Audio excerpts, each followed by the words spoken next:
มื้อนี้ NT Explorer จะพาพวกท่านมาสัมผัสกับกิจกรรมสลิงแบบมัดมือค่อยเชื่อว่าหลายๆคนที่มา The Rock View Point หรือจุดชมวิวภูผาม่านมันต้องได้ลองกิจกรรมขี่สลิง2ชั่วโมงแต่มื้อนี้พวกเขาจะพาไปกิจกรรมแบบเต็มมือสัมผัสบรรดากิจกรรมต่างๆแบบเต็มอิ่มบ่ว่าจะแม่นการลอยตัวลงหน้าผาเข้าสำรวจถ้ำย่างอยู่ตามป่าหินและแน่นอนสลิงที่ทั้งยาวและสูงที่ให้ทั้งความเสี่ยวความอลังการพวกเขาจะพาเลิกเข้าไปห่างไกลจากบ้านห่างไกลจากเขตชุมชนแม้กระทั่ง Wi-Fi กับเขาบ่ถึงซึ่งนี่แหละตอบโจทย์สำหรับสายมักธรรมชาติมักความผจญภัย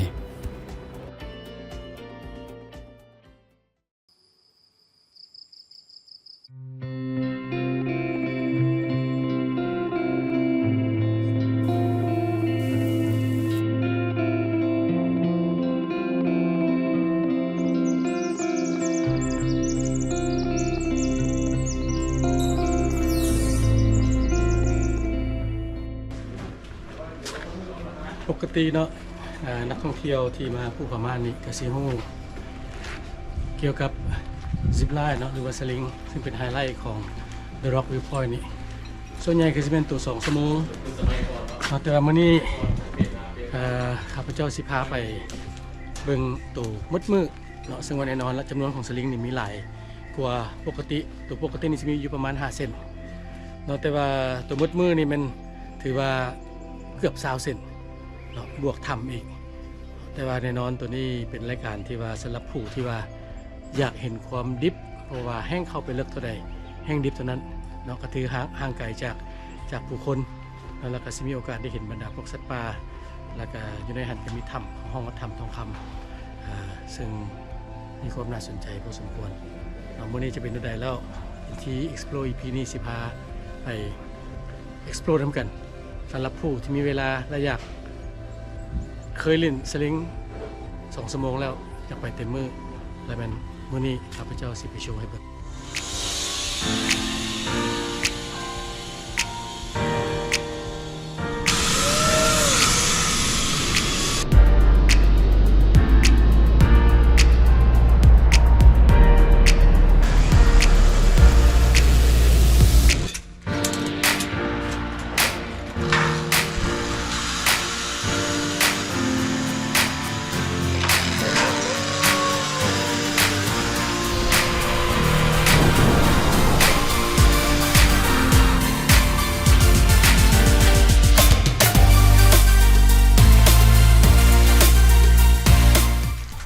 ทุกครั้งที่มาขัวเสร็จนี่นะสุดยอดเลย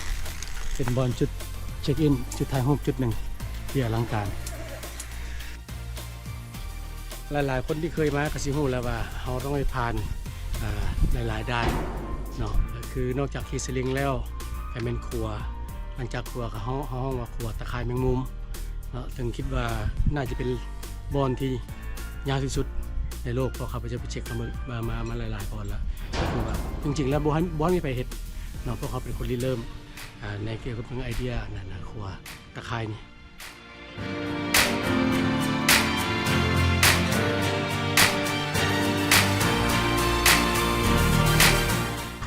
จุดนี้ไปกระซิฮู้ดีแล้วเนาะจุดชมวิวจริงแล้วเป็นจุดสุดท้ายที่ว่ามาฮอดมาเบิ่งวิวนิดนึงแล้วก็ขี่ซิปไลน์กลับไปแต่ว่ามื้อนี้ข้าพเจ้าสิพาไปออกไปไกลออกไปตื่มเนาะถือว่าเป็นเส้นมัดมือของกิจกรรมอยู่ภูผาม่านRock View Pointนี่ถือว่าเป็นกิจกรรมที่ว่าสำหรับคนมีเวลาสำหรับคนที่อยากบริโภคสลิงเต็มที่เนาะแล้วไปทำพร้อมกินข้าวถือเป็นมัดมือขันออกจากห้องการประมาณ8 โมงครึ่งนี่ก็ประมาณ4-5 โมงค่อยจบแต่ว่าแน่นอนความแตกต่างมันก็สิมีหลายๆอย่างสายสลิงสัญญาวขึ้น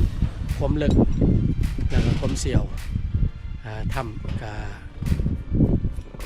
มีเอกลักษณ์ของมันพอสมควรเนาะแต่ว่าตัวจริงเดี๋ยวสิพาไปเบิ่งไม่ได้ครับจ้า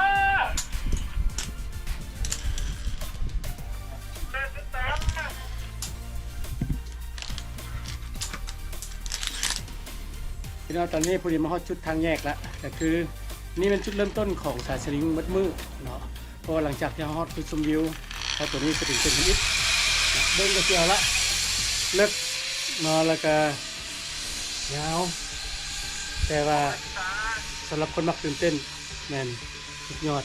แล้วเขาจะเริ่มเข้าไปบอลที่ว่าเริ่มบริยินเสียงรถละเริ่มเงียบเริ่มดิบเนาะสัญญาณโทรศัพท์ก็อาจจะบ่มี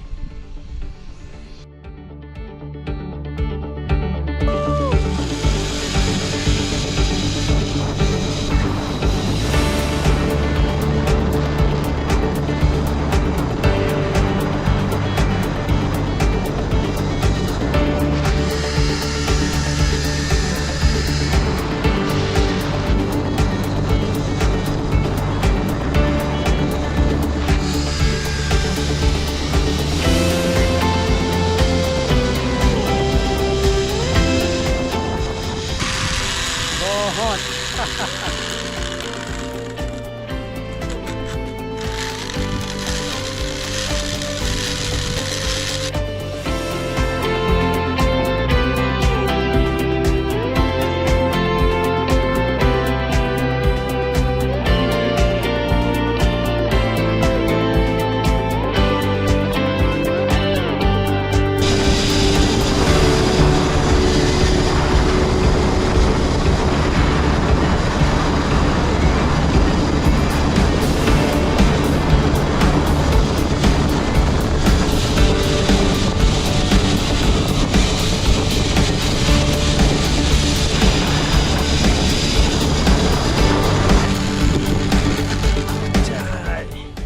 นี่เป็นเส้นที่งามที่สุดเส้นหนึ่งอยู่ใน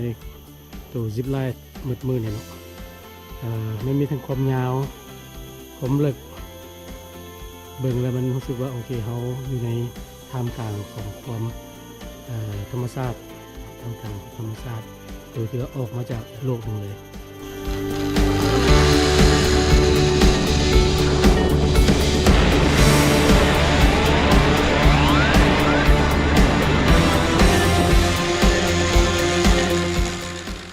ตอนนี้เขามาฮอดจุดไฮไลท์เนาะของการขี่สลิงมัดมือนี่จุดนี้เป็นจุดหนึ่งที่ว่าโอเคความแตกต่างมาเป็นอย่างนักท่องเที่ยวที่มาขี่สลิงมัดมือมันค่อยแตกต่างกับนักท่องเที่ยวที่ขี่สลิง2 ชั่วโมงหรือว่าเครื่องมือเนาะในจุดนี้ก็จะได้ย้อนตัวลงจากหน้าผาด้วยตัวเองก็นักท่องเที่ยวที่มาจุดนี้ปกติต้องได้ฝึกทักษะในการย้อนตัวซึ่งว่าโดยรวมแล้วเป็นบุญยากง่ายแต่ว่าก็มีความปลอดภัยสูงเพราะว่างานที่มีระบบเบรกที่ว่าได้รับความปลอดภัยสูงที่มีความปลอดภัยสูง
สวยของพวกเขาเนาะนี่เบิ่งคือธรรมดาอยู่แต่ว่าคันบินโดรนลงไปเป็นกลางหน้าผาได้มีเป็นเขาประสบการณ์นั้นนี่บุรีบุบ้ายนี่เป็นหาได้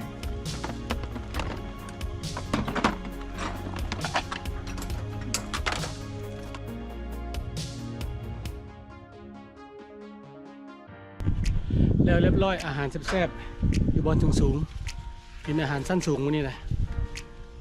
หลังจากนี้เขาขี่สลิงเส้นหนึ่งแล้วก็สิไปฮอตทำเขาไปเที่ยวทำ น้อยหนึ่งเบื้องว่ามันจะมีอย่างน่าสนใจอยู่นะครับก่อนที่เราจะเริ่มย่างเรื่องเวียเฟราต้าหรือกิสลิงครับ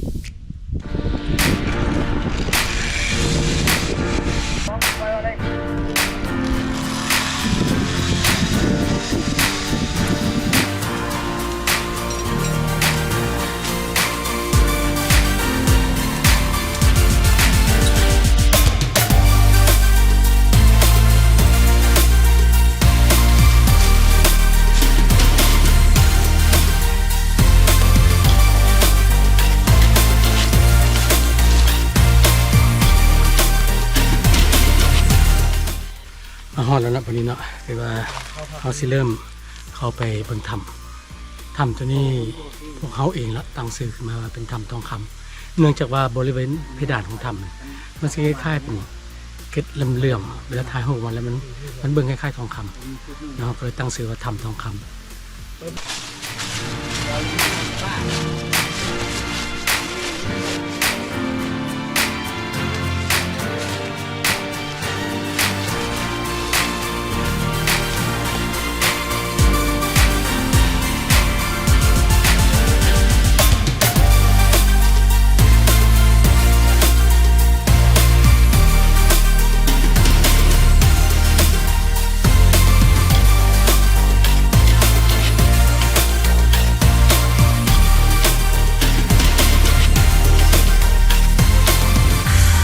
ขนาดนี้หมายความว่า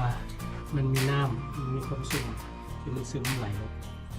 สะสมกันคล้ายๆเป็นบวก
เริ่มไม่ได้ปีนแล้วเนาะเพราะว่าตอนนี้มันจุดเริ่มต้นของพวกเขายางมาประมาณ30 นาทีแน่นอนตอนพวกเขาลงสมใดแสดงว่าต้องขึ้นไปหาจุดสูงเพื่อจะเขาจะได้ขี่สลิงกลับคืนมัน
จบไปแล้วเนาะทาน